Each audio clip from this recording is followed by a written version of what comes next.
एक ऐसा नबी जिसने अपने हाथों से एक शेर को मारा,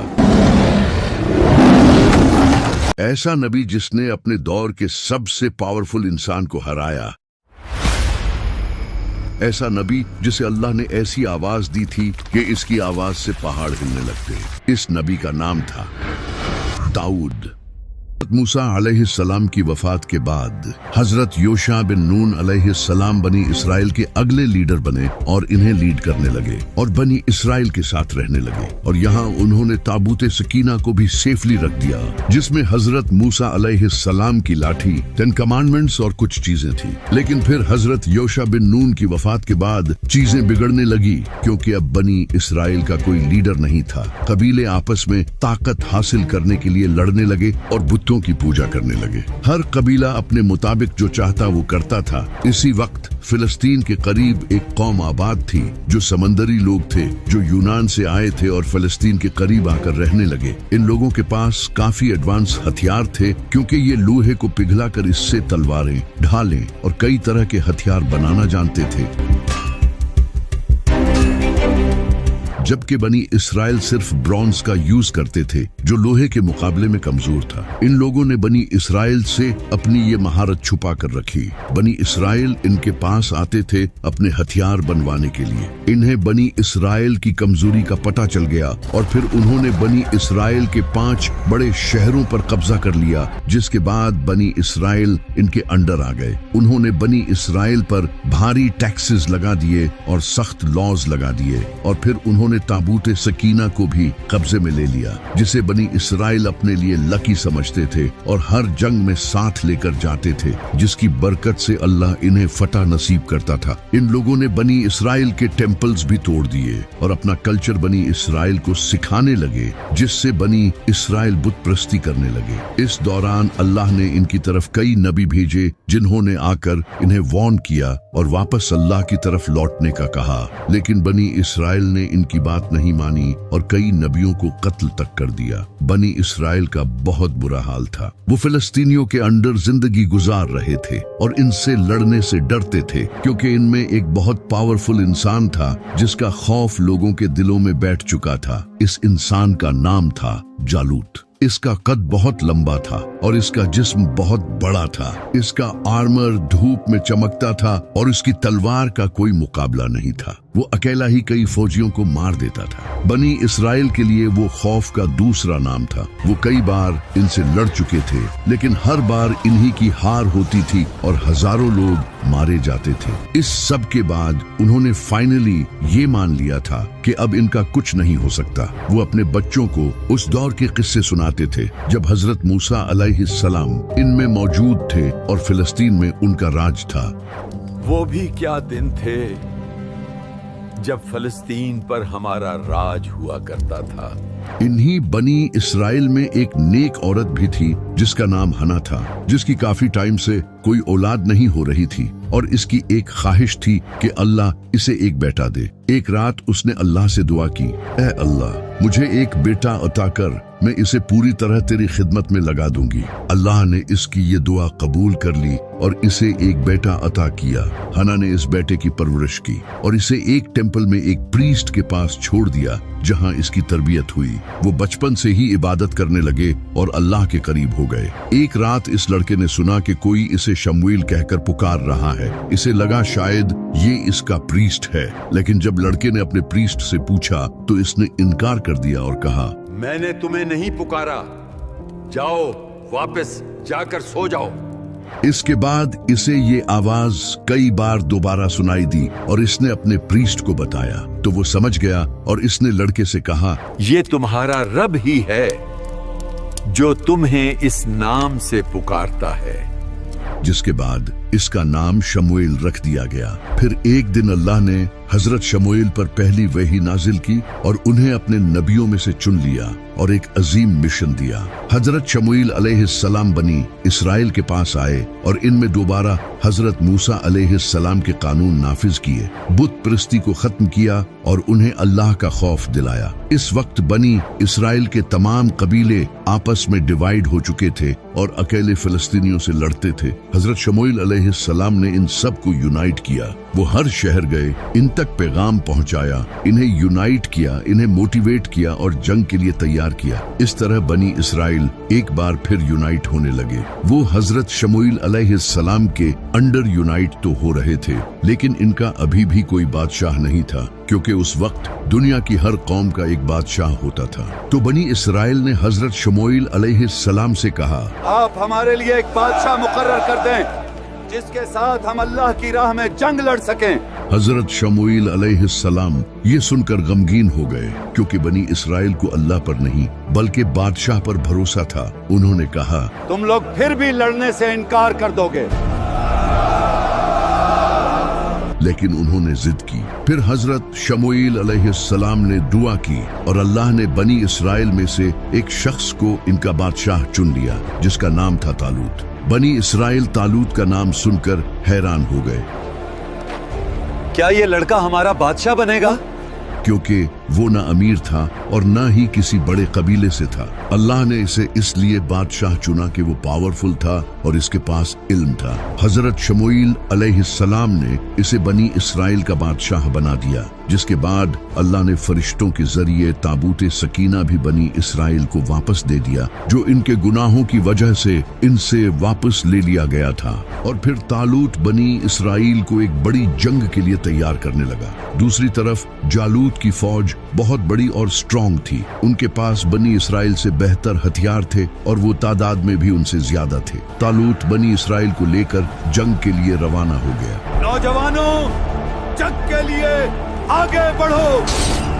वो रेगिस्तान का सफर करते हुए मैदान जंग की तरफ बढ़ रहे थे। इनके कुछ लोगों का हौसला कमजोर था और कुछ डरे हुए थे, लेकिन कुछ ही ऐसे लोग थे जिनको अल्लाह पर पूरा यकीन था। फिक्र मत करो, अल्लाह हमारे साथ है। तालूत जानता था कि इसे सबसे पहले ये पता करना होगा कि इनमें से कौन सच में जंग लड़ने के काबिल है। अल्लाह ने इसीलिए तालूत को हुक्म दिया कि वो अपनी कौम को एक दरिया के जरिए आजमाएगा, ताकि बुज़दिल लोग अलग हो जाएं और ये भी क्लियर हो जाए कि असल में अल्लाह पर भरोसा किसको है। तालूत की फौज कई दिनों से रेगिस्तान का सफर कर रही थी। इन्हें शदीद प्यास लगी हुई थी और वो थक चुके थे। तालूत ने अपनी फौज से कहा कि आगे एक दरिया आने वाला है। आगे एक दरिया आने वाला है। जो भी इस दरिया से ज्यादा पानी पिएगा वो हमारे साथ नहीं होगा, और जो सिर्फ एक घूंट पिएगा वो हमारे साथ होगा। ये इनके लिए एक आजमाइश थी, ताकि देखा जाए कि अल्लाह के लिए कौन सब्र करता है। जैसे ही उनके सामने दरिया आया, ज्यादातर फौजी दरिया की तरफ भागे और पेट भरकर पानी पी लिया, सिवाय कुछ लोगों के जिन्होंने सिर्फ होंठ गीले किए और अल्लाह का हुक्म माना। जिन लोगों ने नाफरमानी की थी उन्हें हटा दिया गया। अब तालूत के पास सिर्फ एक छोटी सी फौज रह गई थी। ये इनके लिए एक और बड़ी आजमाइश थी, क्योंकि जालूत की फौज पहले ही इनसे बहुत बड़ी थी और अब इनकी तादाद मजीद कम हो गई थी। इस मंजर को देखकर कुछ लोगों ने कहा, आज हमारे पास जालूत के मुकाबले में कोई बड़ी ताकत नहीं है। लेकिन कुछ ऐसे मोमिन लोग भी थे जिन्हें अल्लाह पर पूरा यकीन था। उन्होंने कहा, अल्लाह की मदद से कई बार एक छोटी फौज ने बड़ी फौज को हराया है। अब क्योंकि बुज़दिल लोग अलग हो चुके थे तो सब मोमिन ही बाकी थे। तालूत इन्हें लेकर मैदान जंग की तरफ रवाना हो गया। जब वो वहां पहुंचे तो उन्होंने जालूत की बड़ी फौज देखी। उनके कद बहुत लंबे थे, उन्होंने भारी आर्मर्स पहन रखे थे और हाथों में मजबूत हथियार थे। उन सब के साथ जालूत भी खड़ा था, जिससे बनी इसराइल सबसे ज्यादा डरते थे। तालूत ने अपनी फौज को ऑर्गेनाइज किया। उसने अपने तेज फौजियों को आगे खड़ा किया, जो तीरंदाज थे और स्लिंग से पत्थर फेंकते थे। इनके पीछे तलवार बाज खड़े किए और सबसे पीछे कमजोर लोगों को खड़ा किया। सबको हुक्म दिया कि वो एक शील्ड बनाएं, ताकि दुश्मन के तीरों से खुद को बचा सके। इसके बाद तालूत ने अपनी फौज को अल्लाह से दुआ करने का कहा। पूरी फौज ने अल्लाह से दुआ की। फिर तालूत ने एक पावरफुल स्पीच की। जवानों, हिम्मत रखो, अल्लाह हमारे साथ है। इस स्पीच से पूरी फौज जोश में आ गई। इसके बाद जालूत मैदान में आया। उसके हाथ में एक बड़ा भाला था और उसने एक खतरनाक आर्मर पहन रखा था। इसे देखकर बनी इसराइल एकदम रुक गए। जालूत ने सामने आकर सबको चैलेंज किया, तुम में कौन है जो मेरा मुकाबला करे। ये सुनकर एक भी फौजी सामने नहीं आया। सब चुपचाप खड़े रहे, यहाँ तक कि बड़े से बड़े बहादुर भी चुप रहे। जालूत ये देखकर हंसने लगा, लेकिन तभी एक जवान लड़का मैदान में आया जिसका नाम था दाऊद। इस लड़के की आंखों में कोई खौफ नहीं था, क्योंकि इसे अल्लाह पर यकीन था। इसने कहा, मैं तुम्हारा मुकाबला करूंगा। तालूत ये देखकर हैरान रह गया और कहा, आप काफी नौजवान हैं और आप एक सिपाही नहीं हैं। लेकिन हजरत दाऊद अलैहिस्सलाम ने कहा, मैंने एक शेर और एक भालू को मारा है। अल्लाह ने मेरी इनके मुकाबले में हिफाजत की है और वो मुझे इससे भी बचाएगा। तालूत ने इस लड़के की आंखों में कुछ देखा और वो मान गया। इसके बाद इसने हजरत दाऊद अलैहिस्सलाम को एक शील्ड और आर्मर दिया। लेकिन हजरत दाऊद अलैहिस्सलाम एक जवान लड़के थे, वो इस भारी आर्मर से इजीली मूव नहीं कर पा रहे थे। उन्होंने वो आर्मर उतार दिया और कहा, मैं इन सब से नहीं लड़ सकता। अल्लाह ने मुझे स्लिंग की काबिलियत दी है, ये मेरे लिए काफी है। इसके बाद उन्होंने 3 पत्थर उठाए, फिर वो जालूत के सामने आए। जालूत इन्हें देखकर हंसने लगा और इनका मजाक उड़ाने लगा और कहा, उन्होंने एक लड़के को मुझे मारने भेजा है। इन्हें क्या लगता है कि मैं कोई कुत्ता हूँ जो पत्थर से डर जाऊंगा? लेकिन हजरत दाऊद अलैहिस्सलाम खामोश रहे और कहा, तुम मेरे पास तलवार के साथ आए हो और मैं तुम्हारे पास अल्लाह की मदद के साथ आया हूँ, जो कि तमाम जहानों का रब है। ये सुनकर जालूत आगे बढ़ने लगा। बनी इसराइल के दिलों की धड़कन तेज होने लगी, लेकिन हजरत दाऊद अलैहिस्सलाम आराम से खड़े रहे। उन्होंने एक पत्थर स्लिंग में डाला और अपनी पूरी ताकत के साथ घुमाकर जालूत की तरफ फेंका। वो पत्थर बिजली की रफ्तार से जालूत की आंखों के दरमियान जाकर लगा।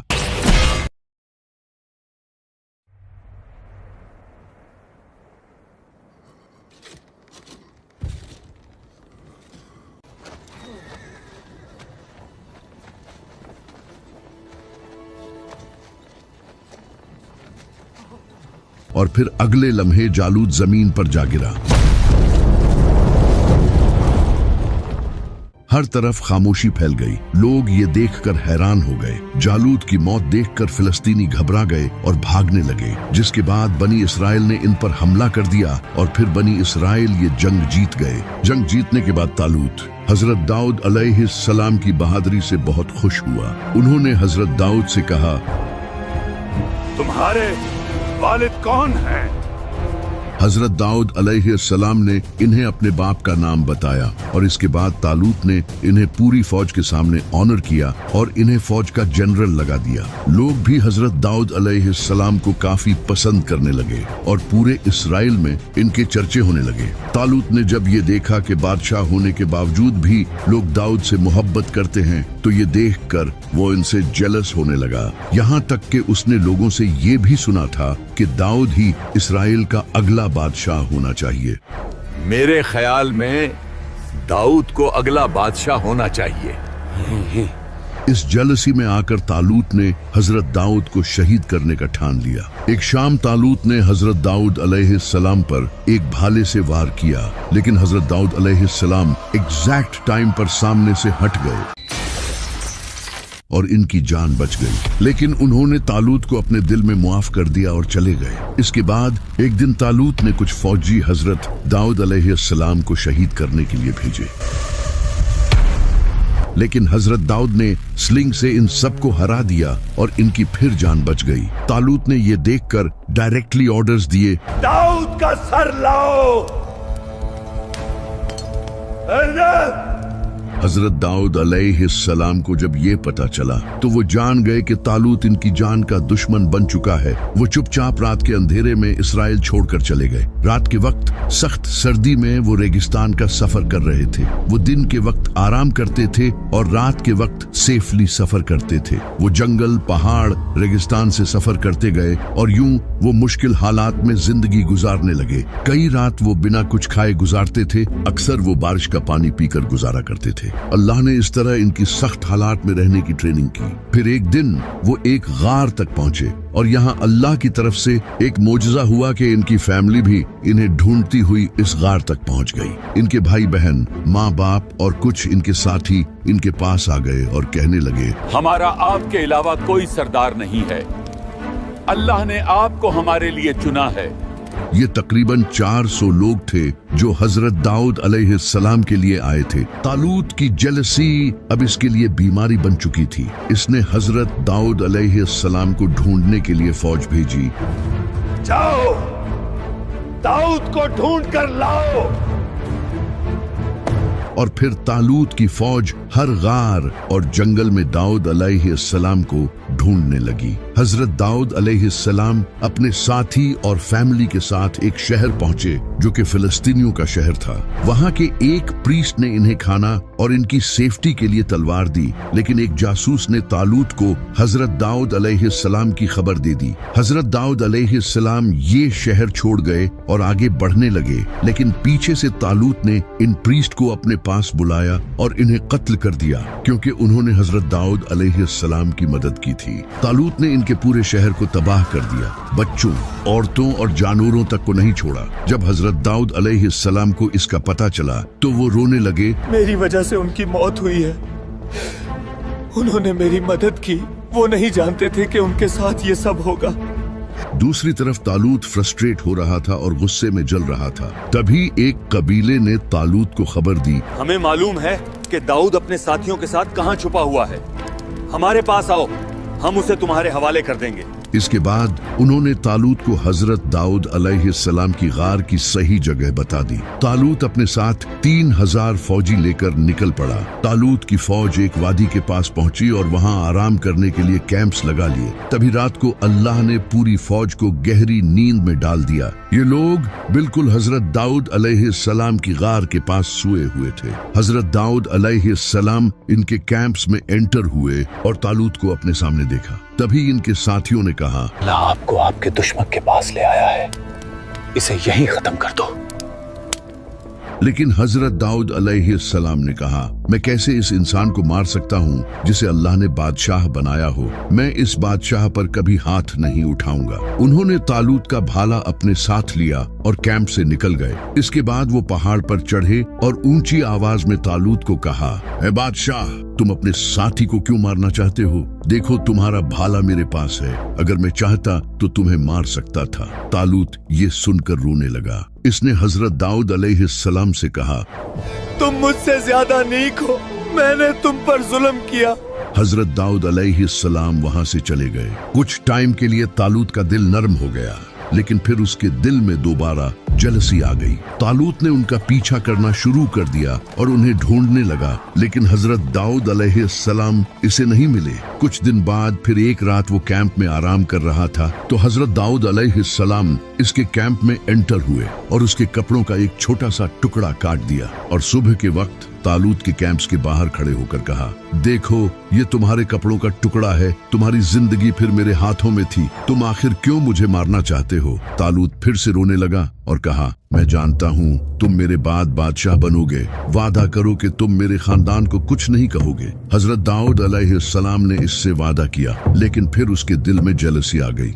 हजरत दाऊद अलैहिस्सलाम जान गए थे कि अगर वो इस्राइल में रहे तो तालूत उन्हें शहीद कर देगा। तो हजरत दाऊद अलैहिस्सलाम अपने साथियों के साथ फिलिस्तीन चले गए। वही लोग जिन्हें उनकी वजह से हार हुई थी। इनके बादशाह का नाम आकेश था। इसने हजरत दाऊद अलैहिस्सलाम की इज्जत की। उन्होंने वहां इन्हें रहने की जगह दी क्योंकि तालूत हजरत दाऊद अलैहिस्सलाम का दुश्मन था और वो आकेश का भी दुश्मन था। और दूसरा ये कि हजरत दाऊद अलैहिस्सलाम एक कमाल के फाइटर थे जिन्होंने इनके सबसे पावरफुल फौजी जालूत को हराया था। इस वजह से उन्होंने हजरत दाऊद अलैहिस्सलाम को रहने की जगह दी और ये हजरत दाऊद अलैहिस्सलाम के लिए सबसे सेफ जगह थी जहां तालूत भी इन्हें मारने नहीं आ सकता था क्योंकि फिलिस्तीनी इनके दुश्मन थे। हजरत दाऊद अलैहिस्सलाम अपने साथियों के साथ यहाँ रहने लगे। इस वक्त तक फिलिस्तीन के लोग काफी पावरफुल हो चुके थे क्योंकि तालूत से हारे हुए इन्हें काफी टाइम हो चुका था। अब हमें तालूत के खिलाफ लड़ना चाहिए।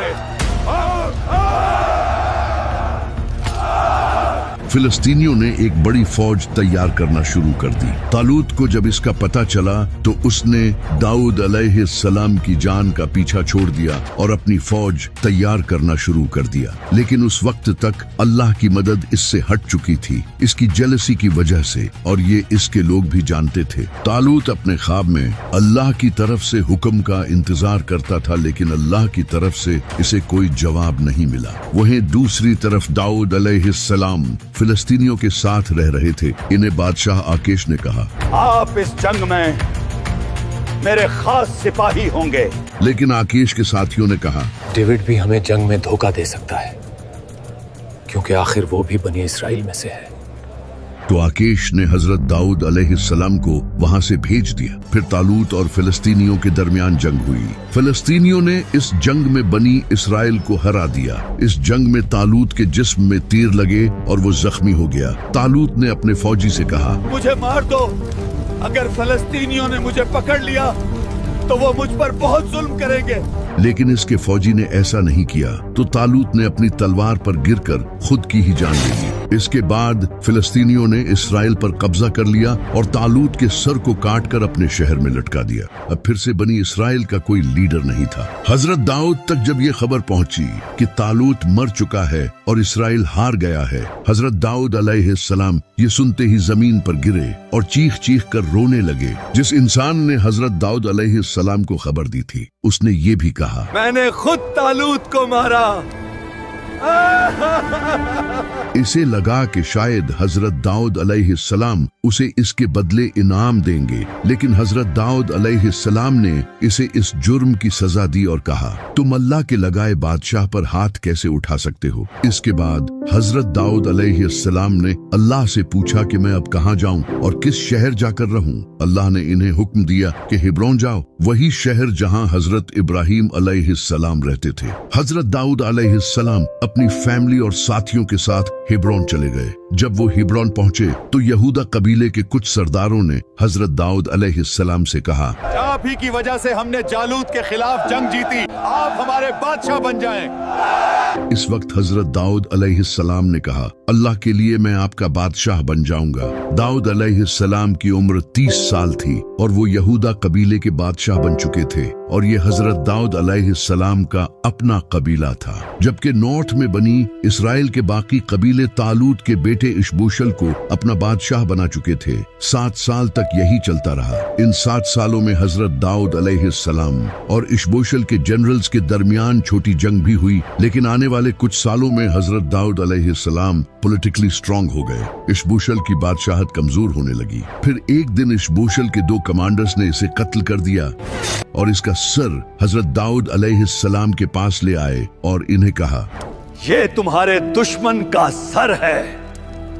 इन्हें लगता था कि हजरत दाऊद अलैहिस्सलाम इन्हें इनाम देंगे, लेकिन उन्होंने इन्हें इस जुर्म की सजा दी। अब तालूत की नस्ल भी खत्म हो चुकी थी और बनी इसराइल के बाकी कबीलों का भी कोई लीडर नहीं था। तो बनी इसराइल के बाकी कबीलों के बड़े लोग सफर करके हजरत दाऊद अलैहिस्सलाम के पास आए और इन्हें कहा, आप हमारे भी बादशाह बन जाएं।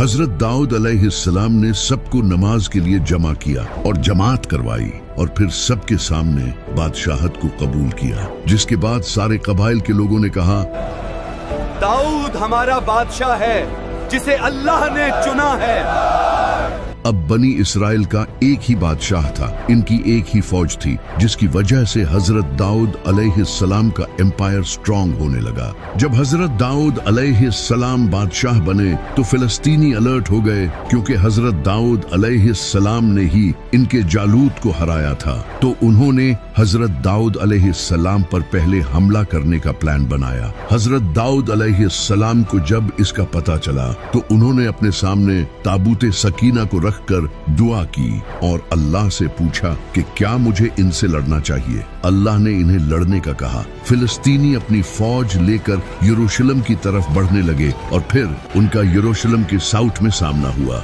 और इस जंग में फिलिस्तीनी बड़ी तादाद में मारे गए और भाग गए। लेकिन फिलिस्तीनियों ने दोबारा फौज तैयार करना शुरू कर दी। हजरत दाऊद अलैहिस्सलाम ने फिर अल्लाह से दुआ की तो तो अल्लाह ने इन्हें कहा, तब तक हमला मत करना जब तक तुम दरख्तों के ऊपर से आवाज न सुन लो। हजरत दाऊद अलैहिस्सलाम अपनी फौज को रेडी करके खड़े हो गए और तभी उन्होंने दरख्तों के पीछे से आवाज सुनी जैसे कोई बड़ी फौज इनकी तरफ आ रही है।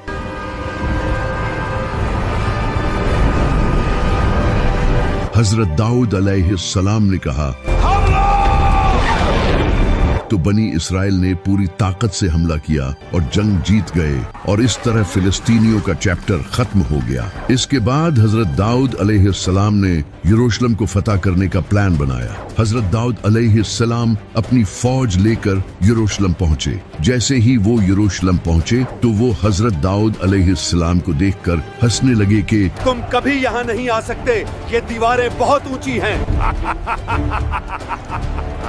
हजरत दाऊद अलैहिस्सलाम खामोशी से खड़े रहे और यरूशलेम की दीवारों को देखते रहे और तभी उन्होंने डिस्कवर किया कि यरूशलेम के अंडर वाटर शाफ्ट है और यही यरूशलेम की सबसे बड़ी कमजोरी थी। उन्होंने एक जनरल की तरह प्लानिंग की। उन्होंने अपने फौजी से कहा, जो भी इस शाफ्ट के जरिए अंदर जाकर दरवाजा खोलेगा वही चीफ कमांडर बनेगा। इसके बाद कई फौजी सामने आए। फिर रात के वक्त एक टीम शाफ्ट के जरिए अंदर गई और दरवाजे खोल दिए। इसके बाद हजरत दाऊद अलैहिस्सलाम अपनी फौज के साथ अंदर गए और यरूशलेम फतह कर लिया। यरूशलेम फतह करने के बाद उन्होंने इसे अपना कैपिटल बना लिया। वही शहर जो कभी हजरत इब्राहिम, इसहाक, याकूब और बाकी नबियों की जमीन हुआ करता था, और वो ताबूते सकीना को भी यहाँ ले आए। हजरत दाऊद अलैहिस्सलाम यरूशलेम में रहने लगे और यहीं उन पर ज़बूर नाजिल हुई। जब भी वो ज़बूर की तलावत करते तो परिंदे उनके आसपास आकर बैठ जाते थे, यहाँ तक कि पहाड़ हिलने लगते और जानवर खामोशी से उनकी तलावत सुनते थे। अल्लाह ने उनको कमाल की आवाज दी।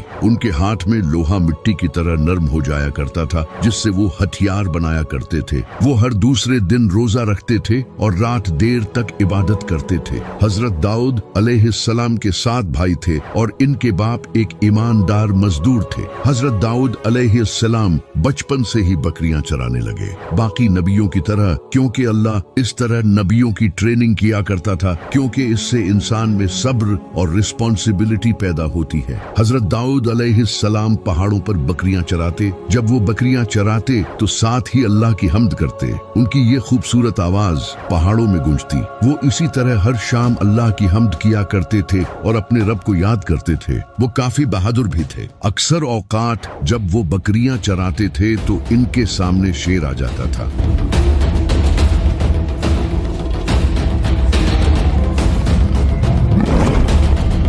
लेकिन वो भागने की बजाय शेर का मुकाबला करते थे। एक दिन वो अपनी बकरियां चरा रहे थे कि तभी उन्होंने दरख्त के पीछे से शेर की धाड़ सुनी। तभी वो शेर अचानक सामने आया और एक बकरी को घसीटकर अपने साथ ले गया। हजरत दाऊद अलैहिस्सलाम ने भागते हुए शेर को पीछे से पकड़ लिया और अपनी लाठी से इस पर वार किया और इससे बहादुरी से लड़े और अपने हाथों से इसे मार दिया। फिर एक दिन वो यूं ही बकरियां चरा रहे थे, तभी एक भालू ने इनकी बकरियों पर हमला कर दिया। वो भालू एक बकरी को लेकर अपने साथ भागने लगा। हजरत दाऊद अलैहिस्सलाम ने इसका पीछा किया और इसे पकड़ लिया और फिर इसे अपने हाथों से कत्ल किया।